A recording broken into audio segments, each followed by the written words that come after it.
2 shore boats went ashore from the Hispaniola, while the captain, the squire, and I talked matters over in the cabin. If there were a breath of wind, we could overpower the mutineers still on the ship, cut loose the anchor, and sail away, the captain said. Then Hunter came in and shut the door behind him. Jim Hawkins was on one of those boats. He's gone ashore with the rest, he said. Even wind won't help us now. We can't leave, the captain said. I fear for his safety. We may never see the lad again, the squire said. We all went up on deck, and there was a nasty stench of illness in the air that made me sick. The 6 remaining scoundrels were sitting and grumbling under a sail in the forecastle. Ashore, we could see the 2 boats tied up, with 1 man sitting in each near the mouth of the river. I can't just sit here, I said. I'm going ashore in the rowboat. I'm going with you, Hunter said. The map had indicated a stockade, and Hunter and I steered the rowboat in its direction. The 2 men guarding the shore boat seemed anxious at our appearance. I could see the pair discussing what they ought to do. But they had their orders, I suppose, and decided to stay where they were. There was a slight bend in the shoreline, and I steered out of their line of sight. When we landed, I jumped out and ran, with a pistol in each hand. I had hardly gone 100 yards when I reached the stockade. Inside a 6-foot-high fence was a sturdy log house with a spring of clear water that rose up underneath it. The house could hold 30 people in a pinch, and there were some holes in the walls for men with muskets to defend the stockade. Around the building was a wide space that inclined upward, so whoever controlled the log house had every advantage over any attackers. This spring is particularly advantageous, I thought.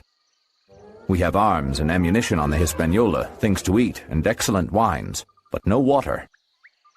Just then, I heard the cry of a man at the point of death ringing over the island, followed by the distinct clap of a pistol. Jim Hawkins is dead, I thought. Immediately, I returned to the shore and jumped in the rowboat, and Hunter made the water fly until the boat was soon alongside the Hispaniola. When I was back aboard the ship, I found everyone shaken. The squire had his head in his hands, and one of the 6 crewmen seemed tortured by guilt as well.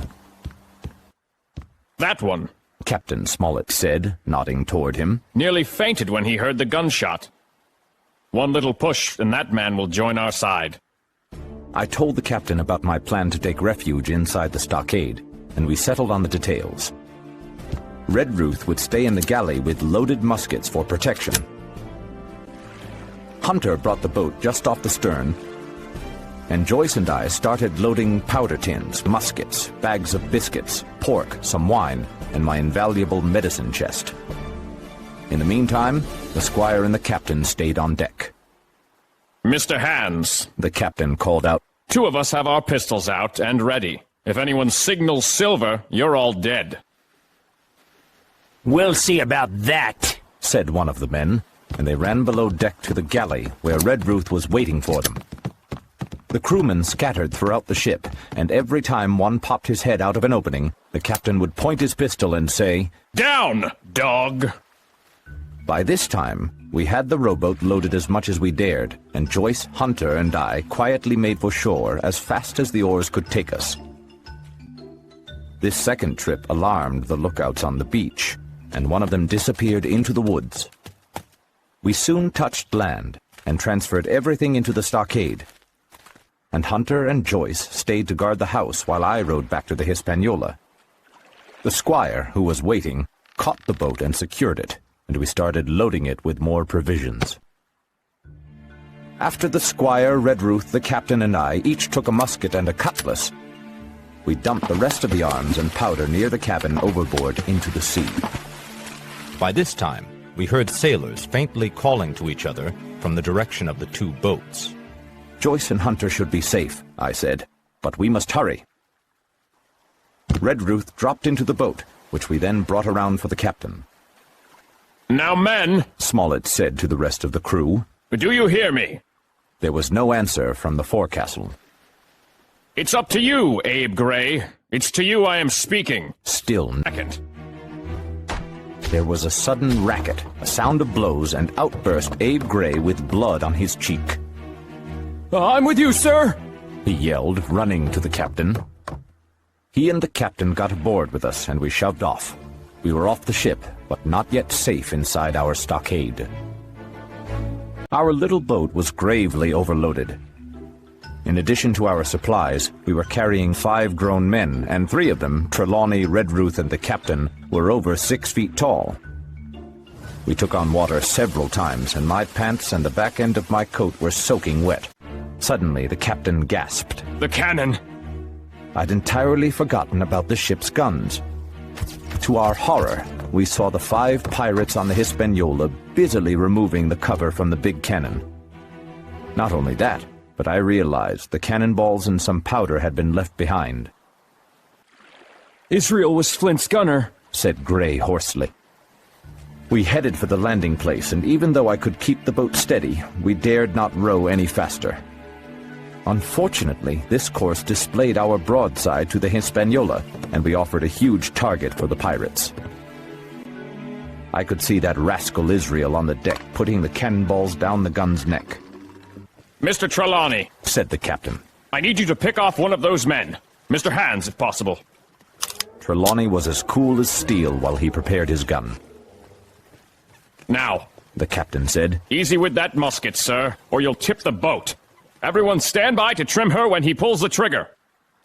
The rowing stopped. The squire raised his gun, and we leaned over to the other side to keep the balance. By this time, the pirates on the Hispaniola had turned the cannon toward us. Israel, who was at the muzzle with the rammer, was the most exposed. However, just as Trelawney fired, Israel bent down and the shot whistled over him. It hit one of the other 4 pirates, and he fell with a cry. His cry was echoed not only by his companions on board, but also by a great number of voices from the shore, as the other pirates came out from among the trees. "The pirates are going toward the boats," I said. "Row!" cried the captain. "We mustn't mind if we flood her now. If we can't get ashore, we're done for." "They're taking only 1 boat," I said. "The crew of the other boat is staying on the shore to cut us off." "It's not them I mind, it's the cannon," the captain said. "There is no way they can miss us. Tell us, Squire, when you have another chance at a shot, and we'll stop." Meanwhile, we'd been making pretty good headway for a boat so overloaded, and we'd taken on very little water. We were now close, and in 30 or 40 strokes we could beach her on a narrow belt of sand below the clustering trees.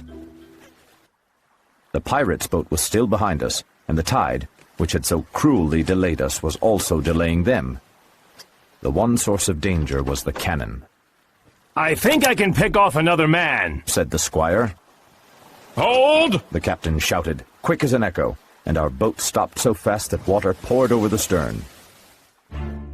A cannonball came toward us at that same instant, and the squire's shot missed. Where the cannonball hit, no one could tell, but it must have gone over our heads and plunged into the water, because its impact contributed to our disaster. At any rate, our boat sank in 3 feet of water. The captain and I got to our feet, but the other 3 went under and came up drenched. So far, there was no great harm. No lives were lost, and we could wade ashore safely, but all the food and supplies were underwater. To make things worse, only 2 guns out of the 5 remained ready to use. Instinctively, I'd snatched my musket and held it over my head, and the captain had wisely carried his over his shoulder. But the other 3 were soaked. We heard voices in the woods along the shore, and we worried we might be cut off from the stockade in our weakened state. I also worried whether Hunter and Joyce could withstand an attack. Hunter was steady, but Joyce was a polite house servant, not a man of war.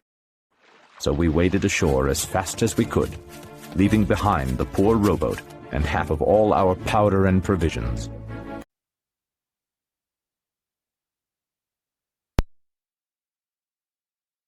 We raced through the woods toward the stockade, and we could hear the pirates running and shouting as they drew nearer. Branches cracked when the pirates crossed the thicket. I realized we were going to have a close brush with them, so I prepared my pistol. "Captain," I said, "Trelawney is our best marksman. Give him your gun. His gun is useless. They exchanged guns, and Trelawney, silent and cool, checked to see that the weapon was ready to be fired. "Here's my cutlass, Gray," I said when I observed he was unarmed. He spat in his hand, knit his brows, and made the blade sing through the air. I could see our new man would be a valuable addition. 40 paces farther, we saw the stockade and approached it on the southeastern side. Almost at the same time, 7 mutineers, with Job leading them, appeared at the southwestern corner. In the stockade, Hunter and Joyce started firing their weapons, and the squire and I stood where we were and fired too. One of the pirates fell, and the rest immediately plunged into the trees. After reloading, we walked around the fence to find the fallen enemy. He was stone dead, shot through the heart. We rejoiced over our good success, but at that moment, a pistol shot rang from the bushes, and a bullet whistled past my ear. Poor Tom Redruth stumbled and fell. Both the squire and I returned the shot, but we were only wasting powder, so after we reloaded, we turned our attention to Tom. The captain and Gray were examining him, and I immediately saw that he wasn't going to live. The pirates had stopped firing, so we hoisted the gamekeeper over the stockade and carried him, groaning and bleeding, into the log house. The poor old fellow, who had never uttered one word of surprise, complaint, or fear, was laid down in the log house. He was the oldest among us, and now he was going to die. The squire dropped down beside him on his knees and kissed his hand, crying. "Am I going, Doctor?" Redruth asked. "Tom, my man," I said, "you're going home." "I wish I could have shot one of them first," Redruth murmured. While Tom was dying, the captain pulled a great many items out of his own pockets: 2 British flags, a Bible, a coil of rope, pen, ink, the logbook, and tobacco. Outside the house, he found a tall fir tree that had been chopped down, and with the help of Hunter, he set it up at the corner of the house.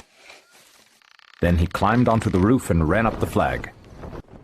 Cheered by the sight of the Union Jack, the captain re-entered the log house and started counting up all the provisions.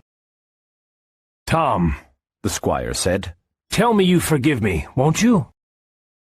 "There's nothing to forgive. I have great respect for you, sir. That's all. Amen," he replied, and without another word, he passed away. When Tom died, Captain Smollett came forward with another flag and reverently spread it on the body. He was a good man, the captain said to the squire as he shook his hand. He died doing his duty. Let's hope we will all meet death in the same brave way. Then the captain pulled me aside. "Dr. Livesey," he said, "when do you and the squire expect anyone to come for us? A few weeks?" "No, months," I replied. I told blandly that he was to send a ship if we were not back by the end of August, but not sooner. "Well," said the captain, "even if we're very lucky, I should say we are in serious trouble." "What do you mean?" I asked. "It's a pity we lost that second boatload," the captain said. "As for powder and shot, we have enough. But the food rations are short. Very short. So short, Dr. Livesey, that we're better off without that extra mouth to feed." And he pointed to the dead body under the flag. Just then, with a roar and a whistle, a cannonball passed over the roof of the log house and fell inside the stockade, scattering sand but doing no damage. "Captain," said Trelawney, "the house is quite invisible from the ship. It must be the flag they are aiming at. Wouldn't it be wiser to take it down?" "Take down the British flag?" the captain cried. "No, sir, I will not." As soon as he said it, I think we all agreed with him, because the flag improved our morale and showed our enemies that we despised them. All through the evening, they kept thundering away. Ball after ball flew over, fell short, or kicked up the sand in the enclosure. The pirates had to fire high, so most shots completely missed their mark or buried themselves in the soft sand. The balls didn't bounce in different directions, and though one popped in through the roof of the log house and out again through the floor, we soon got used to it. The captain sat down to his log, and here is the beginning of the entry. Alexander Smollett, captain. David Livesey, ship's doctor. Abraham Gray, carpenter's mate. John Trelawney, owner. John Hunter and Richard Joyce, owner's servants. Being all that is left of the faithful ship's company, with stores for 10 days at short rations, came ashore this day and flew British colours on the log house on Treasure Island. Thomas Redruth, owner's servant, shot by the mutineers. James Hawkins, cabin boy. As he was writing, I was wondering about poor Jim Hawkins. Just then, we heard someone shouting. Doctor! Squire! Captain! Hello, Mr. Hunter, is that you? And I ran to the door to see Jim Hawkins, safe and sound, climbing over the stockade.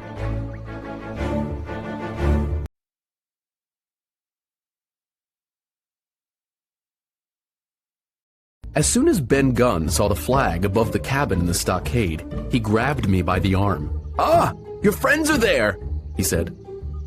It's probably the mutineers, I answered.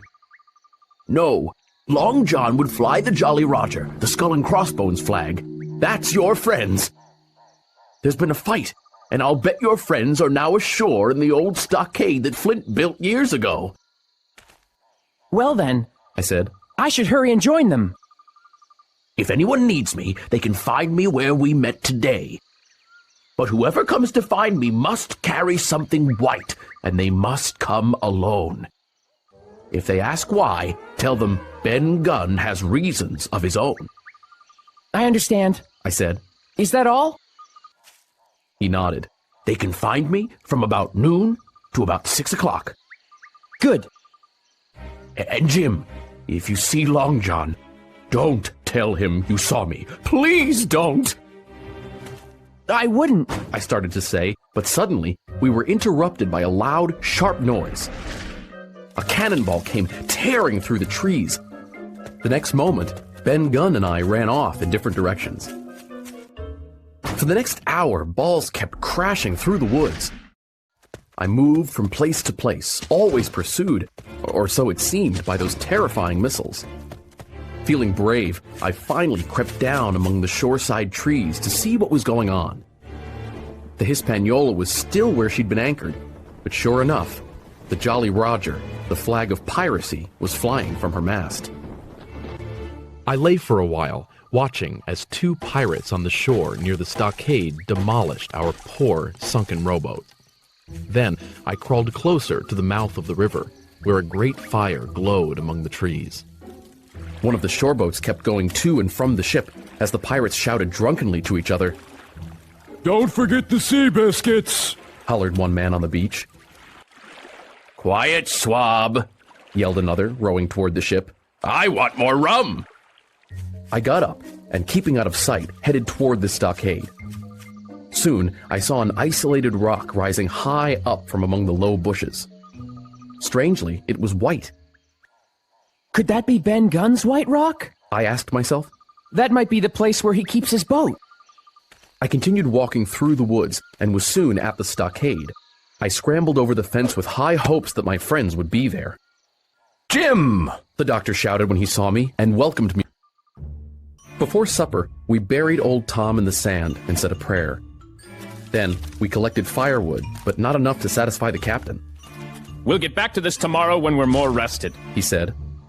But now, let's eat and then make some plans.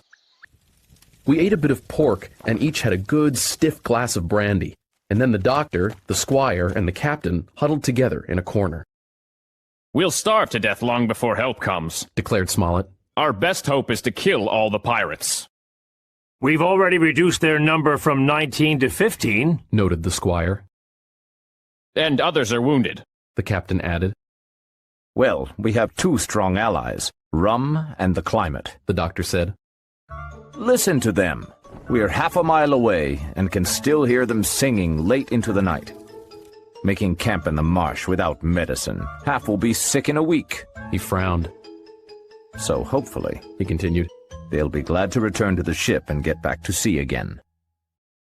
That's the first ship I ever lost, Captain Smollett said, sadly.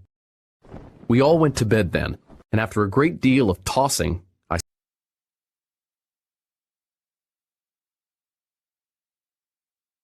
morning, I was awakened by the sound of excited voices. There's a flag of truce! Someone exclaimed. Then another, with a cry of surprise, said, It's Silver himself! I jumped up, rubbed my eyes, and ran to a musket hole in the wall. Sure enough, two men stood outside the stockade. One waved a white cloth, and the other, waiting calmly, was Long John.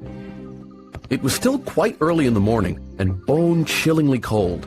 Long John and his companion stood knee-deep in a low, white fog. The island seemed damp and feverish, a most unhealthy place. Keep indoors with your muskets, men, said Captain Smollett. It may be a trick. Then the captain yelled to the pirates, Who goes there? Speak or we'll fire! Flag of truce! Silver cried. The other man shouted, Captain Silver's here, sir, to make peace! Captain Silver? Who is he? Roared Smollett. Then he added to himself, Captain, is it? He's given himself a promotion. It's me, sir. Long John called out. These lads chose me to be their captain after you deserted your crew, sir. He emphasized the word deserted. We want to discuss our differences with you, Silver went on. All I ask, Captain Smollett, is your word that I'll be safe inside this stockade, and that you'll give me 1 minute to get out of range before a gun is fired. If you wish to talk to me, you can come in, Smollett said. I give you my word that if there's any treachery, it'll be from you, not me. That's good enough, Captain, Long John said cheerily. Your word is enough. Silver walked to the stockade, threw his crutch over, got a leg up from his companion, and with great vigor and skill climbed over the fence and dropped safely to the other side. He had trouble getting up the hill, however. The tree stumps and the soft sand made him and his crutches helpless as a ship out of water. But he stuck to it and arrived, dressed in his best blue coat, with a fine laced hat on his head, at last before the captain. I was so fascinated by the meeting that I left my place at the musket hole and stood behind the captain. Have a seat, said Captain Smollett, motioning to the sandy ground. Can't we go inside, Captain? Pleaded Long John. It's too cold to sit outside. It's your own doing, the captain said. If you had stayed an honest man, you'd be warming yourself in the ship's galley as my cook. But you are Captain Silver now, a common mutineer and pirate, so you can go hang. Well, you'll have to help me up again, that's all, said Silver as he sat down on the sand. If you have anything to say, you'd better say it, the captain replied, sitting down across from him. Well now, that was quite a fight last night, Captain Smollett, Silver replied. I don't deny it. That's why I'm here to make peace. You thrashed my men pretty good, even killed one of us. But hear me, Captain. You won't catch us twice, by thunder. Maybe you think we were all drunk. But I wasn't. I was sober, just very tired. If I'd awakened a second sooner, I'd have pounded you. Well? Smollett said, coolly. Captain Smollett didn't know what Silver was talking about, but you'd never have guessed it from his tone. I had a good inkling, though, as to what Long John was describing. Ben Gunn must have sneaked up on the pirates while they all lay drunk on the beach around their fire. I smiled and thought, Now we have one less pirate to deal with, thanks to my new friend. We want that treasure, and we will have it, exclaimed Silver. You have the map, don't you? Maybe, the captain replied. Oh, you have it, I know that, said Long John. We just want the map. I never meant to do you any harm. We know what you meant to do, Captain Smollett interrupted. Give us the treasure map, demanded Silver, and stop shooting my men and smashing their heads in while they sleep. Once we have the treasure, I promise to drop you ashore somewhere safe, or you can stay here. We'll evenly divide the provisions we have, and I promise to send the first ship I see to pick you up. You couldn't get a better deal. Captain Smollett rose. Is that all? He said. Refuse my offer, Silver answered. and all you'll see from me is musket fire. Very good. The captain said. Here's my counteroffer. You all come here one by one, unarmed. I'll put you in chains and take you to England for a fair trial. Refuse my offer, and I'll see you all at the bottom of the sea. You can't find the treasure. You can't sail the ship. Not a man among you knows how to navigate that ship. You can't fight us. Grey there got away from 5 of you. Your ship is useless, Mr. Silver, because it's anchored on a windless shore. And in the name of heaven, I'll put a bullet in your back when I meet you again. Now go. Get out of here and make it quick. Silver's eyes bulged with wrath. Help me up! He shouted. No. The captain calmly replied. Who'll give me a hand up? He roared. Not one of us moved. Growling foul curses, Long John crawled along the sand to the porch and hoisted himself up on his crutch. Then he spat into the spring. That's what I think of you, He cried. I'll smash this house like a cask of rum. Laugh, by thunder, laugh! Those of you that die will be the lucky ones. He stumbled off cursing, and then tried 4 or 5 times to get over the stockade fence. The man with the flag of truce finally helped him, and they disappeared among the trees. Captain Smollett stared at Long John and his companion until they disappeared, and then he came inside. I made Silver angry, He said. so I think that before the hour is over, they'll attack. We're outnumbered, I know, but this shelter gives us an advantage. We can defeat them. Suddenly, with a loud cry, some pirates leapt from the woods on the north side and ran straight for the stockade. At the same moment, gunfire came from the woods, and a rifle ball whistled through the doorway, blasting the doctor's musket into bits. The pirates swarmed over the fence like monkeys as the squire and Grey fired again and again. 3 pirates fell, but one was more scared than hurt, and he climbed back over the fence and disappeared among the trees. Meanwhile, from the woods, 8 pirates kept up a hot burst of fire on the log house. Shouting to each other for encouragement, 4 more pirates got over the fence, swarmed up the mound, and were immediately upon us. Suddenly, the head of Job Anderson appeared at the middle musket hole. Get them, men! Job roared. At the same time, another pirate grabbed Hunter's musket by the muzzle, wrenched it from his hands through the hole, and with one stunning blow, rammed it through and bashed the poor fellow senseless on the floor. Meanwhile, a third, running south to the porch, appeared in the doorway and attacked the doctor with his cutlass. In an instant, our position was utterly reversed. A moment ago, we were firing, under cover, at an exposed enemy. Now, it was we who were vulnerable. The log house was full of gun smoke, cries, confusion, and the flashes and noise of pistol shots, when one loud voice rang in my ears. Out, lads! Fight them in the open! Cutlasses! Shouted the captain. I snatched a cutlass from the pile and dashed out into the clear sunlight with someone close behind.